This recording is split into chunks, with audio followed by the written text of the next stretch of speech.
Chapter 5 bank reconciliation statement. ആകെ പഠിക്കാനുള്ള ഒരു പ്രോബ്ലം എന്താണ്? ബാങ്കിലെ ട്രാൻസാക്ഷൻസ് നമ്മൾ ക്യാഷ് ബുക്കിൽ റെക്കോർഡ് ചെയ്യും, പാസ്ബുക്കിൽ അത് ബാങ്കുകാരും റെക്കോർഡ് ചെയ്യും. ബട്ട് ഒരേ ട്രാൻസാക്ഷൻ ആണ് റെക്കോർഡ് ചെയ്ത് ഇങ്ങനെ വരുന്നത്. ബട്ട് ഒരു പർട്ടിക്കുലർ പീരീഡ് നമ്മൾ പോയി നോക്കിയാൽ ഇത് രണ്ടിലെ ബാലൻസ് തമ്മിൽ വ്യത്യാസം വരും. കാരണം എന്തായിരിക്കാം? ചില കാര്യങ്ങൾ പാസ്ബുക്കാർ ബാങ്കുകാർ എഴുതിയത് നമ്മൾ ചിലപ്പോൾ ശ്രദ്ധിച്ചില്ല, നമ്മൾ എഴുതിയിട്ടുണ്ടാവില്ല. ചിലത് നമ്മൾ എഴുതിയത് അവരെ എഴുതിയിട്ടുണ്ടാവില്ല. അപ്പൊ ആ ഒരു കാരണങ്ങൾ കൊണ്ടാണ്, ടൈമിംഗ് ഡിഫറൻസ് കൊണ്ടാണ് മെജോറിറ്റി കേസിൽ എന്തെന്നുള്ള ഈ ബാലൻസുകൾ വേരിയേഷൻ വരുന്നത്. അപ്പൊ അത് നമ്മൾ എന്ത് ചെയ്യണം? റീകൺസിൽ ചെയ്യണം. അതൊരു സ്റ്റേറ്റ്മെന്റ് ആയിട്ട് വരക്കണം. That is bank reconciliation statement. അപ്പൊ ഒന്നുകിൽ നമുക്ക് എന്ത് ചെയ്യാം? ക്യാഷ് ബുക്കിന്റെ ബാലൻസ് വെച്ചുകൊണ്ട് പാസ്ബുക്കിന്റെ ബാലൻസിലോട്ട് എന്ത് ചെയ്യാം? റീകൺസിലേഷൻ ചെയ്യാം.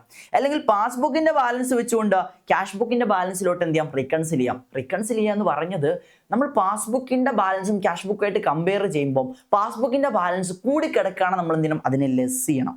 കുറഞ്ഞു കിടക്കുകയാണെങ്കിൽ എന്ത് ചെയ്യണം? ആഡ് ചെയ്യണം. ട്രാൻസാക്ഷൻ വൈസ് ആയിട്ട് നമ്മളിങ്ങനെ ചിന്തിക്കണം. ഓക്കെ അല്ലേ? ഇനി നമ്മൾ ക്യാഷ് ബുക്കിൽ നിന്ന് പാസ്ബുക്കിലേക്കോട്ടാണ് പോകുന്നതെങ്കിലോ ക്യാഷ് ബുക്കിൽ ഈ ഒരു ട്രാൻസാക്ഷൻ കാരണം പാസ്ബുക്കിനേക്കാളും കൂടി കിടക്കാണോ കുറഞ്ഞു എടുക്കാണോ നോക്കിയിട്ട് എന്ത് ചെയ്യണം? ആഡ് ഓർ ലെസ് ചെയ്യണം. This is the adjustment. അങ്ങനെ ഒരു പ്രോബ്ലം ഇവിടെ ഉണ്ട്. ഇത് എങ്ങനെ സ്റ്റാർട്ട് ചെയ്യേണ്ടത് മാത്രം ഞാൻ പറഞ്ഞുതരാം. ദെൻ നിങ്ങൾ എന്ത് ചെയ്യണം? അതിന്റെ ആൻസർ, ഫൈനൽ ആൻസർ നിങ്ങൾ എന്ത് ചെയ്യണം? അതായത് നമുക്കറിയാം ഒരു ബുക്കിന്റെ ബാലൻസ് എന്നാൽ ഓപ്പോസിറ്റ് ബുക്കിന്റെ ബാലൻസ് ആണ് നമ്മൾ കണ്ടുപിടിക്കേണ്ടത്. ക്യാഷ് ബുക്കിന്റെ ബാലൻസ് എന്നാൽ നിങ്ങൾ ഏത് ബുക്ക് കണ്ടുപിടിക്കണം? പാസ്ബുക്കിന്റെ ബാലൻസ് കണ്ടുപിടിക്കണം. ഇവിടെ നമുക്ക് ക്യാഷ് ബുക്കിന്റെ ബാലൻസ് ആണ് തന്നുള്ളത്. സോ ഇതൊരു പോസിറ്റീവ് ബാലൻസ് അല്ലേ?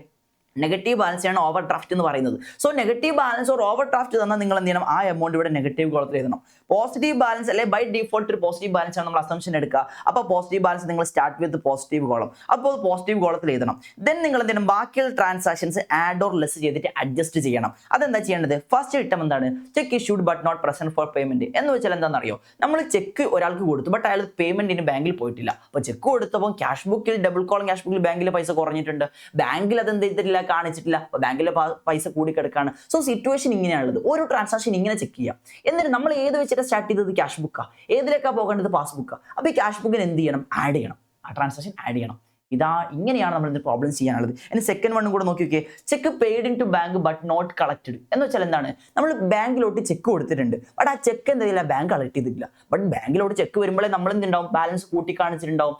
അത് പാസ്ബുക്കിൽ വരാത്തതുകൊണ്ട്, പാസ്ബുക്ക് കളക്ട് ചെയ്യാത്തതുകൊണ്ട് അവർ കാണിച്ചിട്ടുണ്ടാവില്ല. അപ്പോൾ ബാലൻസ് ഇങ്ങനെ ഉണ്ടാവുക, ക്യാഷ് ബുക്കിൽ കൂടുതലും പാസ്ബുക്കിൽ കുറവും. അപ്പോൾ നമ്മൾ എന്ത് ചെയ്യണം? ക്യാഷ് ബുക്കിൽ നിന്ന് പാസ്ബുക്കിൽ എത്തിയിട്ടുണ്ടെങ്കിൽ നേരെ ലെസ് ചെയ്യണം. ഇങ്ങനെ ഓരോ ഐറ്റംസും ഏത് ബുക്കിൽ നിന്ന് ഏത് ബുക്കിലോട്ട് എന്ന് നോക്കിയിട്ട് ലെസ് ആണോ പ്ലസ് ആണോ നോക്കിയിട്ട് എന്ത് ചെയ്യുക? അഡ്ജസ്റ്റ് ചെയ്താൽ ഓപ്പോസിറ്റ് ബുക്കിന് ബാലൻസ് കിട്ടും. അങ്ങനെയാണെങ്കിൽ പാസ്ബുക്കിന്റെ ബാലൻസ് നിങ്ങൾ ഈ ഒരു ക്വസ്റ്റ്യൻ ചെയ്തിട്ട് ഒന്ന് കണ്ടുപിടിച്ചിട്ട് കമന്റ് ചെയ്തേ.